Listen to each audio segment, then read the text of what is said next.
জীবন একটি যাত্রা এবং এই যাত্রায় প্রতিটি পদক্ষেপ আমাদের শিক্ষা দেয় কিছু না কিছু। কখনো এটি আমাদের সামনে বাধা হয়ে দাঁড়ায়, আবার কখনো তা পথ প্রদর্শকের মতো কাজ করে। মহাত্মাদের সান্নিধ্য, তাদের চিন্তা এবং তাদের জীবন দর্শন আমাদের অন্তরের গভীরতা থেকে পরিবর্তন করতে সক্ষম। এই পরিবর্তনের মধ্যে নিহিত থাকে জীবনের প্রকৃত অর্থ এবং আধ্যাত্মিক জ্ঞান।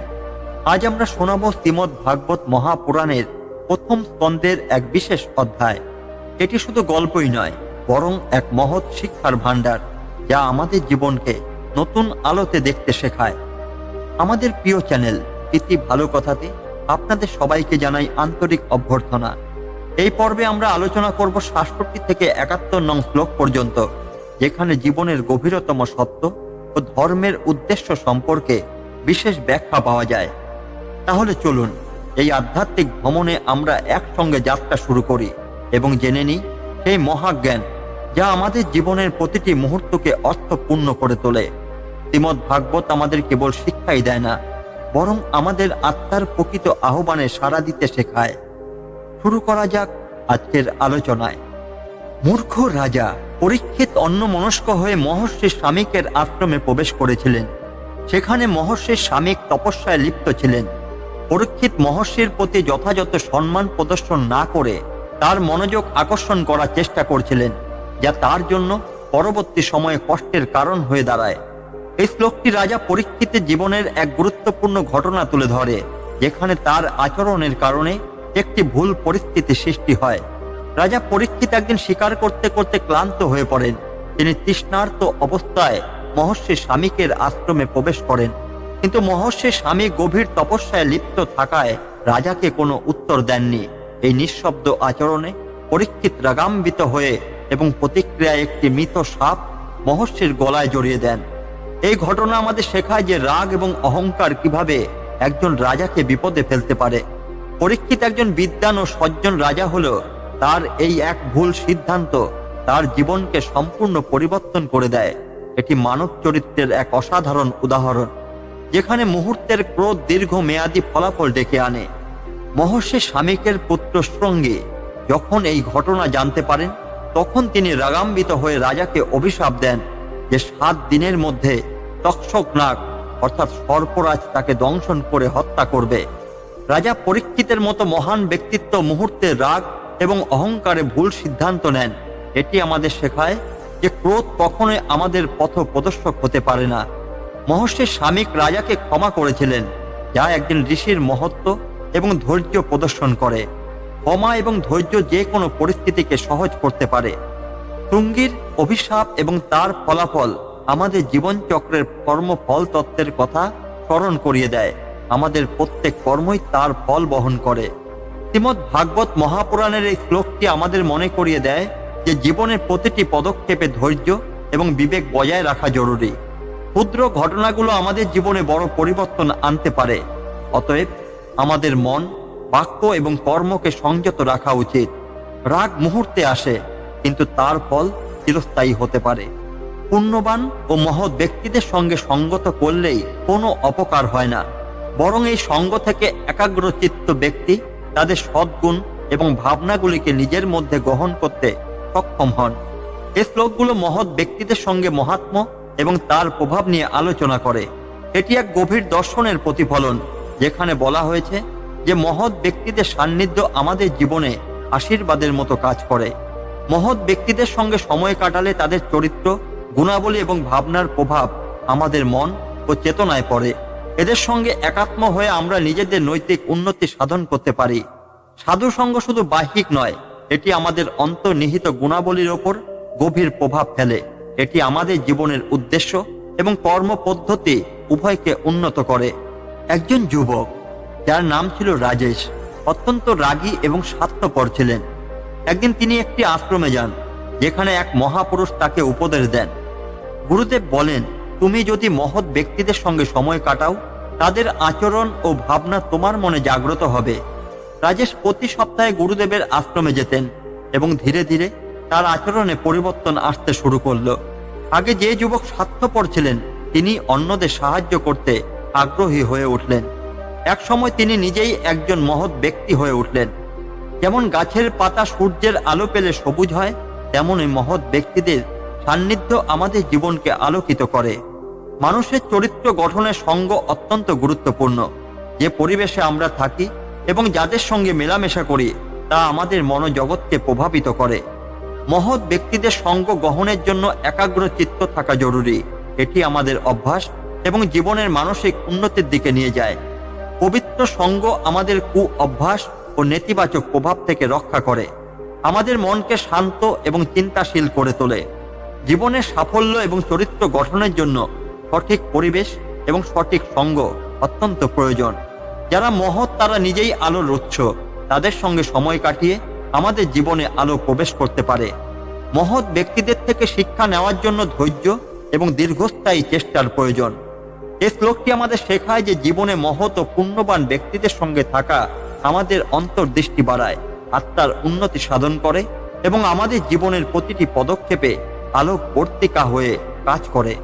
যখন শরীরের প্রত্যেক অঙ্গ প্রত্যঙ্গ একে অপরকে তাদের নিজ নিজ কর্মে সাহায্য করে এবং একত্রে কাজ করে, তখন সমগ্র শরীর সুস্থ এবং সম্পূর্ণ থাকে। তেমনি জীবের প্রকৃত সত্তা হলো তার আত্মিক সত্তার সঙ্গে ঐক্য স্থাপন। সেই সত্তার পরিপূর্ণ উপলব্ধি তখনই সম্ভব যখন সর্বস্ব তোমার প্রতি নিবেদন করা হয়। এই শ্লোকটি আমাদের শরীর ও আত্মার সম্পর্ক এবং পরমাত্মার প্রতি আত্মসমর্পণের গভীর দর্শন ব্যাখ্যা করে। এটি বোঝায় যে জীবের প্রকৃত উদ্দেশ্য হলো ঈশ্বরের সঙ্গে একাত্ম হওয়া। যেমন শরীরের প্রত্যেক অঙ্গ একে অপরকে সাহায্য করে এবং একসঙ্গে কাজ করার মাধ্যমে শরীরের সুস্থতা বজায় রাখে, তেমনি জীবের আত্মা ও কর্ম ঈশ্বরের উদ্দেশ্য নিবেদিত হলে জীবনের পূর্ণতা অর্জন হয়। জীবনের চরম উদ্দেশ্য হলো আত্মা ও পরমাত্মার ঐক্য। এই ঐক্য তখনই সম্ভব যখন আমরা আমাদের সবকিছু ভগবানের সেবায় নিবেদন করি। শারীরিক, মানসিক এবং আত্মিক এই 3 স্তরের উন্নতি সম্ভব কেবল তখনই যখন আমরা আমাদের জীবনের উদ্দেশ্যকে সঠিকভাবে বুঝে তা অনুসরণ করি। একবার এক রাজা তার মন্ত্রীকে বললেন, আমার রাজ্যকে একত্রিত করার জন্য একটি সহজ উদাহরণ দাও। মন্ত্রী একটি কলার গাছ নিয়ে এলেন। তিনি বললেন, মহারাজ, এই কলার গাছের প্রতিটি অংশ থেকে অপরকে সমর্থন করে। মূল থেকে পাতা, ফল থেকে কাণ্ড সব একসঙ্গে কাজ করে। যদি একটি অংশ কেটে ফেলা হয়, গাছের সামগ্রিক ভারসাম্য নষ্ট হয়। মন্ত্রী আরো ব্যাখ্যা করলেন, তেমনি আপনার রাজ্যের প্রতিটি প্রজার কাজ হলো রাজাকে সাহায্য করা এবং একই সঙ্গে একে অপরের উন্নতিতে সহায়ক হওয়া। যখন সমগ্র ব্যবস্থা একসঙ্গে কাজ করে তখনই প্রকৃত উন্নতি সম্ভব। ঠিক তেমনি ভগবানের সেবায় নিজেকে উৎসর্গ করাই জীবনের পূর্ণতা। শরীরের অঙ্গ যেমন একসঙ্গে কাজ করে, তেমনি জীবের আত্মা পরমাত্মার সঙ্গে একাত্ম হয়ে কাজ করলেই প্রকৃত উদ্দেশ্য পূরণ হয়। এই শ্লোক বোঝায় যে ব্যক্তি যদি তার ইন্দ্রিয়, মন এবং আত্মাকে ঈশ্বরের প্রতি নিবেদিত করে তবে তার জীবনে সাফল্য ও শান্তি স্থায়ী হয়। শারীরিক, মানসিক এবং আত্মিক জীবনে ভারসাম্য বজায় রাখার জন্য ভগবানের সঙ্গ ও সেবার প্রতি একাগ্রতা অপরিহার্য। ভগবানের প্রতি নিজেকে নিবেদন করলে জীবনের প্রকৃত অর্থ এবং উদ্দেশ্য বোঝা যায়। আমাদের চারপাশের লোকজন এবং প্রকৃতির সঙ্গে সুসম্পর্ক বজায় রেখে কাজ করতে হবে। যেমন শরীরের অঙ্গ একে অপরের সঙ্গে সমন্বয় রেখে কাজ করে, পরমাত্মার সঙ্গে যোগসূত্র স্থাপন করলেই জীবনের পূর্ণতা উপলব্ধি সম্ভব। এই শ্লোকটি জীবনের গভীর সত্যকে প্রকাশ করে। এটি বোঝায় যে আত্মার প্রকৃত সত্তা তখনই বিকশিত হয় যখন তা পরমাত্মার সঙ্গে একত্রিত হয়। এটি কেবলমাত্র শারীরিক এবং মানসিক স্তরের নয়, বরং আধ্যাত্মিক স্তরের উন্নতির ওপর গুরুত্বারোপ করে। যখন একজন সত্যিকারের বীর তার শত্রুদের ধর্মের দ্বারা পরাজিত করে এবং প্রকৃতিতে তার নিজস্ব ধর্মের পথে চলে, তখন সেই বীর পুনরায় পৃথিবীতে সত্য এবং ন্যায় প্রতিষ্ঠা করে। কারণ সেই ব্যক্তি ব্রাহ্মণ্য ধর্মের ধারক ও রক্ষক এবং সকল ধর্মের রক্ষাকারী। এই শ্লোকটি ধর্ম প্রতিষ্ঠার গুরুত্ব প্রকৃত বীরের গুণাবলীকে তুলে ধরে। প্রকৃত বীর সেই যে নিজের স্বধর্ম মেনে চলে এবং তা অনুসরণ করে সমাজে ন্যায় ও সত্য প্রতিষ্ঠা করে। এই শ্লোকে বলা হয়েছে যে শত্রুদের পরাজিত করার একমাত্র উপায় হলো ধর্মের পথ অবলম্বন করা। অহংকার বা প্রতিশোধ নয়, বরং সত্য, ন্যায় ও ধর্মের মাধ্যমে শত্রুকে পরাস্ত করা উচিত। শ্রীমদ্ ভাগবতে স্বধর্ম পালনের গুরুত্ব অনেক। প্রত্যেক ব্যক্তি তার নিজ নিজ ধর্ম পালন করলে সমাজে শৃঙ্খলা বজায় থাকে এবং প্রকৃতির ভারসাম্য রক্ষা হয়। এই শ্লোক বুঝিয়ে দেয় যে সত্যিকারের বীর কেবল যোদ্ধাই নয়, সেই ব্যক্তি যিনি ব্রাহ্মণ্য ধর্ম বা ন্যায় প্রতিষ্ঠার জন্য নিজেকে উৎসর্গ করেন। ব্রাহ্মণ্য ধর্ম মানে সত্য, ন্যায়, জ্ঞান এবং সেবার পথ। প্রাচীনকালে রাজা প্রতাপ নামে এক ন্যায়পরায়ণ শাসক ছিলেন। একদিন শত্রুরা তার রাজ্যে আক্রমণ করল। রাজা প্রতাপ সিদ্ধান্ত নিলেন যে তিনি যুদ্ধ করবেন, কিন্তু প্রতিহিংসার নয়, বরং ধর্ম প্রতিষ্ঠার জন্য তিনি তার সেনাদের বললেন, আমরা কোনো ব্যক্তি বা জাতির বিরুদ্ধেই নয়, অন্যায়ের বিরুদ্ধে যুদ্ধ করছি। আমাদের অস্ত্র ধর্মের শক্তি। যুদ্ধের শেষে রাজা প্রতাপ শত্রুদের পরাজিত করলেন, কিন্তু তাদের প্রতি দয়া প্রদর্শন করলেন। তিনি পরাজিত শত্রুদের শিক্ষা দিলেন কিভাবে ধর্মের পথ অনুসরণ করতে হয় এবং সত্যিকার জীবনের অর্থ কি। শত্রুকে কেবল অস্ত্রের মাধ্যমেই নয়, বরং সত্য ও ধর্মের শক্তির মাধ্যমে পরাজিত করতে হবে। এই ধরনের বিজয় প্রকৃত অর্থে সমাজে শান্তি ও শৃঙ্খলা নিয়ে আসে। বীরত্বের মানে কেবল যুদ্ধ জয় নয়, ন্যায় ও ধর্মের প্রতিষ্ঠা করা। প্রকৃত বীর সেই যে ন্যায়ের পক্ষে দাঁড়িয়ে সমাজকে উন্নত করে। ধর্ম বা ন্যায় প্রতিষ্ঠা ছাড়া কোনো বিজয় স্থায়ী হয় না। একজন বীরের প্রধান অস্ত্র তার সত্য ও ন্যায়বোধ। যদি প্রতিটি ব্যক্তি তার স্বধর্ম মেনে চলে, তবে সমাজে অন্যায়, বিশৃঙ্খলা বা দ্বন্দ্ব থাকবে না। ধর্মের পথে শান্তি ও শৃঙ্খলা নিশ্চিত হয়। এই শ্লোকটি আমাদের শেখায় যে সত্যিকারের শক্তি বা ক্ষমতা ধ্বংসে নয়, বরং সৃষ্টিতে। ধর্মের শক্তিতে শত্রুকে পরাজিত করে সমাজে ন্যায় প্রতিষ্ঠা করাই একজন প্রকৃত বীরের কাজ। এটি আমাদের মনে করিয়ে দেয় যে শাসন বা নেতৃত্ব কেবল ক্ষমতার প্রদর্শনী নয়, বরং সমাজে সত্য ও ন্যায় প্রতিষ্ঠা করার একটি পবিত্র দায়িত্ব। আহা, মহাত্মাদের স্বভাব কতই না বিস্ময়কর এবং সহজাত। তাদের প্রতি এমন এক ভালোবাসা জন্মায় যা এত দৃঢ় যে আমার নিজের ধর্মের প্রতি দৃষ্টি দিতেও তা আমাকে বাধা দেয়। এই শ্লোকটি ভক্তি, মহাত্মাদের প্রতি শ্রদ্ধা এবং জীবনের ধর্ম সম্পর্কে গভীর উপলব্ধি প্রকাশ করে। এতে ধৃতরাষ্ট্রের প্রতি বিদুরের উপদেশ এক নিদর্শন রয়েছে, যেখানে তিনি জীবনের সত্যিকারের লক্ষ্যের প্রতি মনোযোগ দিতে বলেন। এই শ্লোক মহাত্মা বা সাধুজনদের সহজাত গুণের প্রশংসা করে। তাদের চরিত্র, শিক্ষা ও প্রভাব এতটাই মাধুর্যময় যে তাদের প্রতি এক অদ্ভুত আকর্ষণ অনুভূত হয়। শ্লোকটি বোঝায় যে কখনো কখনো আমাদের এই স্নেহ বা মোহ নিজের ধর্মের পথে বাধা সৃষ্টি করতে পারে। যদিও এটি মানবীয় অনুভূতি, তবে জীবনের উচ্চতর লক্ষ্যে পৌঁছানোর জন্য এই স্নেহের বন্ধন অতিক্রম করা প্রয়োজন।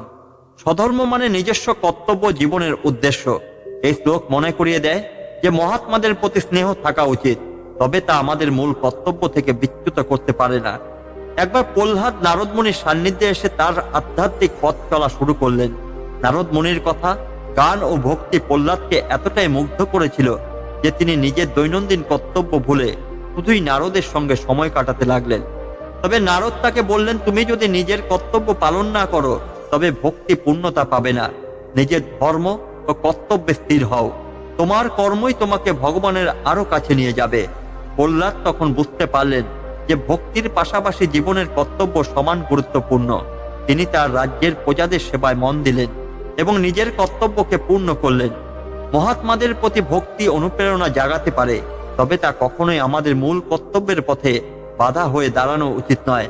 সাধুজনদের সঙ্গে সময় কাটালে মন শুদ্ধ হয়, জীবনের দিক নির্দেশনা পাওয়া যায়। তবে তাদের প্রতি অতি আসক্তি জীবনের অন্যান্য প্রয়োজনীয় দিক থেকে মনোযোগ সরিয়ে নিতে পারে। স্নেহ মানব জীবনের একটি শক্তিশালী অনুভূতি, কিন্তু এটি যদি আমাদের লক্ষ্য অর্জনের পথে বাধা হয়ে দাঁড়ায়, তবে তা ছেড়ে দেওয়া উচিত। স্বধর্ম মানে নিজের কর্তব্য এবং আত্মার প্রকৃত উদ্দেশ্য। এটি কেবল ব্যক্তিগত নয়, বরং সমাজের প্রতি আমাদের দায়িত্ব। এই শ্লোক আমাদের শেখায় যে মহাত্মাদের প্রতি স্নেহ থাকা উচিত, তবে তা আমাদের স্বধর্ম বা জীবনের উদ্দেশ্য থেকে বিচ্যুত করতে পারবে না। জীবনের ভারসাম্য বজায় রেখে মহাত্মাদের শিক্ষা গ্রহণ করাই আমাদের সঠিক পথ। ভক্তি, কর্তব্য এবং জীবনের লক্ষ্যের মধ্যে সমন্বয় আধ্যাত্মিক জীবনের সাফল্যের চাবিকাঠি। মহাত্মাদের শিক্ষা গ্রহণ করেই আমাদের নিজের ধর্মের পথে এগিয়ে যেতে হবে। শ্রীমদ্ ভাগবতের প্রতিটি শ্লোক আমাদের জীবনে একটি নতুন শিক্ষা নিয়ে আসে এবং আমাদের মননকে আলোকিত করে। আজ আমরা প্রথম স্কন্ধের ৬৭ থেকে ৭১ নম্বর শ্লোকের গভীর অর্থ, দর্শন এবং গল্পের মাধ্যমে শিখেছি জীবনের প্রকৃত উদ্দেশ্য কিভাবে খুঁজে পাওয়া যায়। আপনারা যারা এই মহা জ্ঞান শুনতে এবং শিখতে আমাদের সঙ্গে রয়েছেন, তাদের প্রতি রইল আন্তরিক ধন্যবাদ। এটি শুধু একটি আলোচনাই নয়, বরং এটি আমাদের সবার জন্য একটি আধ্যাত্মিক যাত্রা। আপনারা যদি এই ভিডিওটি পছন্দ করেন তাহলে লাইক করুন, শেয়ার করুন এবং আমাদের চ্যানেল ইতি ভালো কথাতে সাবস্ক্রাইব করতে ভুলবেন না। আপনারা চাইলে কমেন্টে আপনাদের মতামত জানাতে পারেন। কোনো বিশেষ বিষয় নিয়ে আলোচনা শুনতে চান সেটিও আমাদের জানান।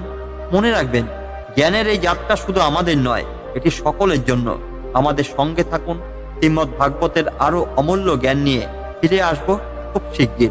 ততক্ষণ পর্যন্ত ভালো থাকুন, সুস্থ থাকুন এবং ঈশ্বরের কৃপায় ধন্য হয়ে থাকুন।